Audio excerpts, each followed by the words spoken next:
बीती रात दावोस से सीधा दिल्ली, दिल्ली से जबलपुर आया हूँ। यहाँ हमारे माननीय पूर्व अध्यक्ष और भारत सरकार के यशस्वी स्वास्थ्य एवं रसायन मंत्री श्रीमान जगत प्रसाद नड्डा जी यहाँ जबलपुर प्रवास पे आए हुए। कई सारे कार्यक्रमों में मैं शामिल हुआ। हमारे माननीय मंत्री पीडब्ल्यूडी श्रीमान राकेश सिंह जी, हमारे सांसद, विधायक, महापौर, हम सब उन कार्यक्रमों में शामिल हुए।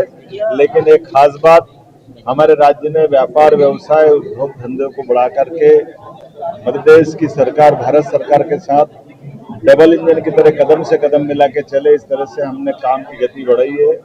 दावोस के अंदर बीते 4 दिन तक हमारे सभी प्रकार के मंत्रियों के जो अलग अलग मंत्रालय हैं, उनके सुयोग्य अधिकारियों ने अपने विश्व के सबसे बड़े वर्ल्ड इकोनॉमिक फोरम पर बहुत अच्छे से बात रखी और उसका रिस्पांस भी आया।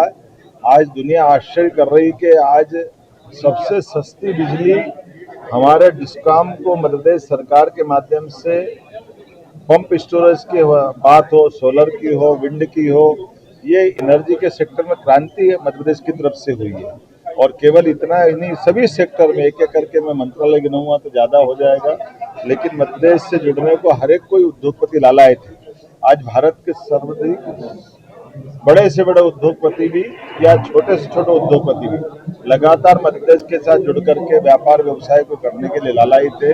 और इसीलिए हमने भी तय किया कि हर फोरम पर मध्य प्रदेश अपनी बात रखेगा।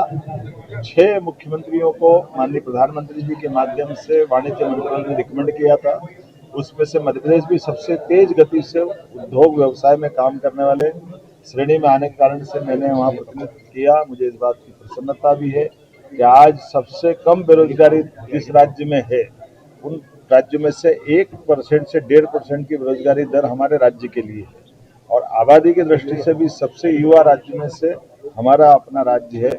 मैं उम्मीद करता हूँ उपलब्ध संसाधनों के बलबूते पर जब बिजली हमारे पास सरप्लस है, लैंड बैंक पर्याप्त है, पानी के साथ बाकी अनुकूलता भी है, लेबर से स्किल लेबर तक, और यहाँ तमाम प्रकार के भारत सरकार के सभी कानूनों को हमने संशोधित रूप करते हुए व्यापार व्यवसाय को बढ़ाने के लिए वो अनुकूलता बनाई, चाहे लेबर लॉ हो या बाकी चीजें हो।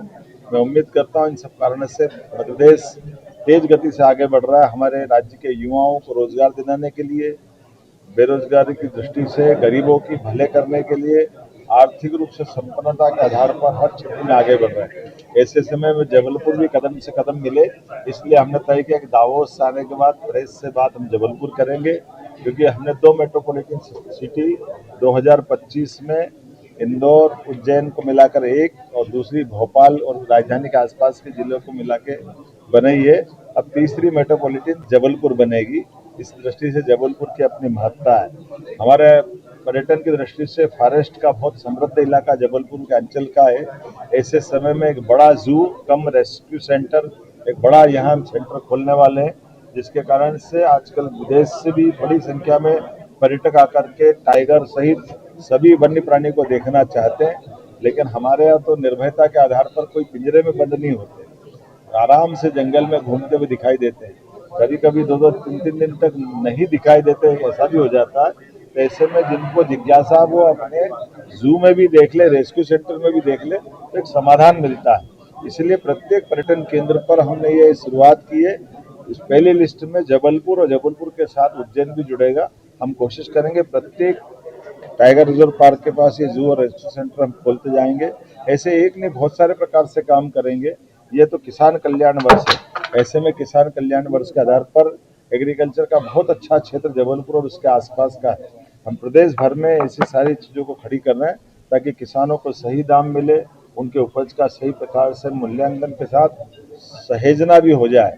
ऐसे में बहुत सारे प्रकार से महाकौशल की संभावना है, और मुझे आनंद है इस बात का कि हम लगातार ठोस कदम के आधार पर इस दिशा में आगे बढ़ रहे हैं। हमारी सरकार सुशासन के लिए जानी जाती है।